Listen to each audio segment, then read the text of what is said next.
Hello everybody, and welcome to your video notes on Learning Target 6.3 at the basic level. The basic level reads, I can use the kinetic energy equation and potential energy equation, and really we're talking about gravitational potential energy to calculate mass, velocity, height, or energy of a moving object. For this first one, we're not going to have a moving object, but we're gonna have a lot of different examples here. There'll be a total of 4 examples in this video. So the first ones that we're going to deal with are gravitational energy. And remember, the two equations that we have is Eg or Ep equals mass times gravity times height, where this is the acceleration due to gravity, which on Earth is 9.8 meters per second squared. In the end, and then we'll have height in meters, and then mass in kilograms. The units for energy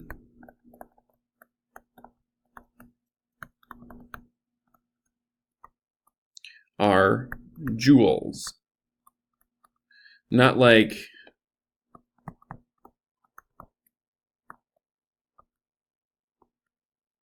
those shiny things, but it's said the same way. Joules, or J for short. And a joule equals a Newton times meters.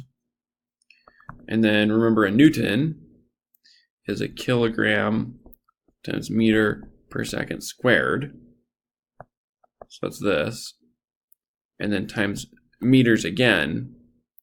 So another way of saying that, because we got meters times meters, you could also say kilogram times meter squared per second squared. Those are all different ways of saying joules, but obviously just saying joules or J is easier. Okay, so back to this. So our first example, and then we'll get to this one next, but kinetic energy is 1/2 times mass times velocity squared. All right, so let's get started with a potential energy question. So 35 kilogram man. So go ahead and pause the video and write down these examples. And then once you have that done, go ahead and hit play. All right, now let's underline the important stuff. So we've got a 35 kilogram man climbs a wall that is 3.6 meters high. That sounds important. And then it says, how much potential energy does he have at the top of the wall? When a problem says potential energy, they really mean gravitational potential energy. So we're going to use this equation. Eg equals mass times gravity times a height. So we're going to solve this for potential energy. No algebra needed. So we're just going to have Eg equals, the mass, so 35 kilograms, times the acceleration due to gravity, which is 9.8 meters per second squared, times a height, which is 3.6 meters. 3.6 goes here, 35 kilograms goes there. Then I would have to multiply these numbers together. And when I type in my calculator 35 times 9.8 times 3.6, I get 1,234.8. And then the units, nothing crosses out. I don't have anything that's on the top and the bottom. So I end up with kilograms times meters per second squared, which, if you remember, this is a Newton. And then times meters. And over here, we said that a Newton times a meter equals a joule. And there we go. So our energy in the gravitational count equals 1,234.8 joules. That's it. So another type of problem that you could have is finding something other than energy. So here we've got 5.8 kilograms. That's important. A box is lifted from the garage floor and placed on the shelf. If the box contains 145 joules of gravitational potential energy, it says, how high is the shelf? So I'm going to solve this for H. So I'm going to start with my equation. Eg equals mass times gravity times height. And I want to get H alone. So we're going to do some algebra here. So I want to get rid of mass and gravity on this side. So I'm going to divide both sides by mass times gravity because they're multiplying. And so mass and gravity get crossed out, and I'm left with the, let's see, Eg over mass times gravity equals H. This is the equation we're going to use. Let's switch colors. Green sounds good. So now I'm going to say my Eg, that's my 145 joules,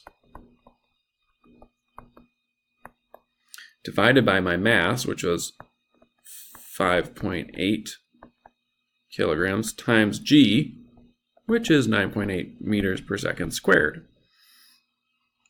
And the number that I get is 2.55, and I'm hoping that I get meters in the end because this is height, but let's go ahead and double check to make sure that the units work. A joule, remember, is a newton times a meter, or a kilogram times meter per second squared times meters. So really I'd have kilograms times meters per second squared times meters here. And let's just switch colors again just to make it easy to see here. So all of this is a joule. So I've got kilograms on the top and the bottom, so those go away. I've got meters per second squared and meters per second squared. And there you go. I'm just left with meters. So that means that we did the problem correctly. So there we go, solving for something other than energy. Now these next two are doing the same thing, but for kinetic energy now. So go ahead, pause the video and write these down in your notebook. And when you're done, go ahead and hit play. All right, great job writing that down. So here we go. We're going to determine the kinetic energy. I'm going to box that in. That's what I'm going to solve for. And then I'm going to underline the things that I'm given. So I'm given the mass, and then this meters per second ended up going off to the side. And I'm given the speed. And we know that kinetic energy equals 1/2 times mass times velocity squared. And I'm just going to plug everything in. I don't need to do any algebra because I'm not solving for anything other than what I'm given. So 1/2 is 1/2, nothing new there. Mass is going to be the 625 kilograms times my 18.3 meters per second. Then all that will be squared. So let me type that in to my calculator. I get 5,718.75, so I'm just going to say 0.8. And then we want joules in the end, but let's see if that works out. Switch to blue. No, blue's not that different. Red. So this does not have units, kilograms though, and then meters per second, and you square that. So you end up with kilograms times meters squared per second squared, which that sounds familiar. Over here, we said that kilograms times meters squared per second squared is a joule because of all these other things we talked about. So in the end, instead of writing all this, just write a J. And that's my answer. Now I can do the same thing, but this time we're going to solve for something other than kinetic energy. So let's see what we got. Missy Dyewater, blah, blah, blah. Who cares about the circus? Oh, here we go. Kinetic energy.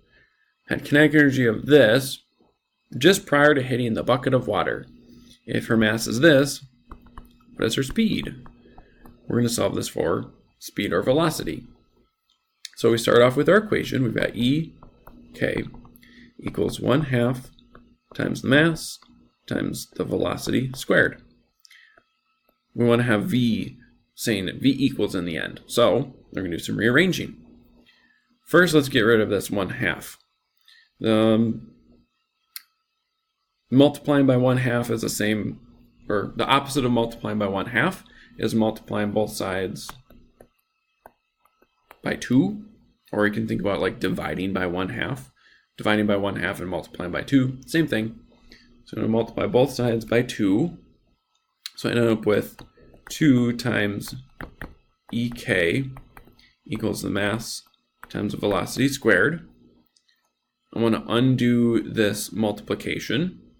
So I'm going to divide both sides by m. These m's go away. Now here's the fun part. I have now V squared equals 2 times energy in the kinetic account divided by mass. In order to undo a square, and I don't think we've done this in this class yet, but in order to undo a square, you have to do the square root. So I have to take the square root of both sides, and then I end up with V equals the square root of 2 times the energy in the kinetic account divided by the mass. Okay?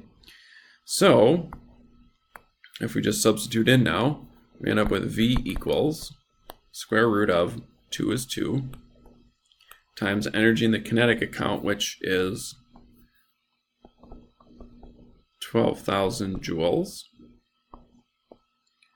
All that divided by the mass, which is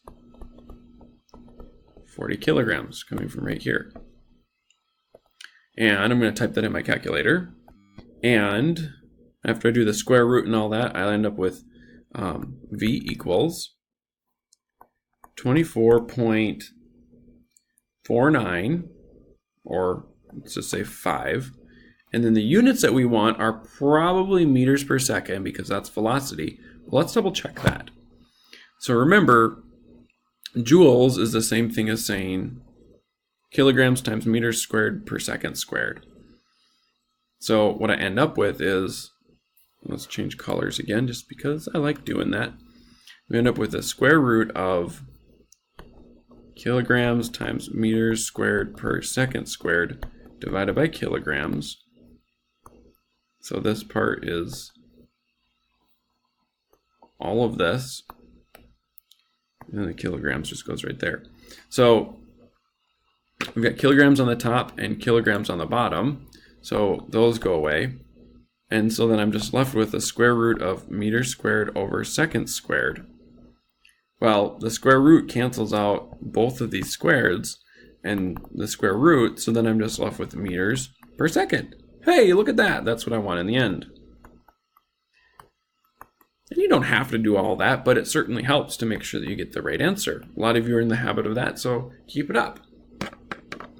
And there you have it. There's your answer, 24.5 meters per second.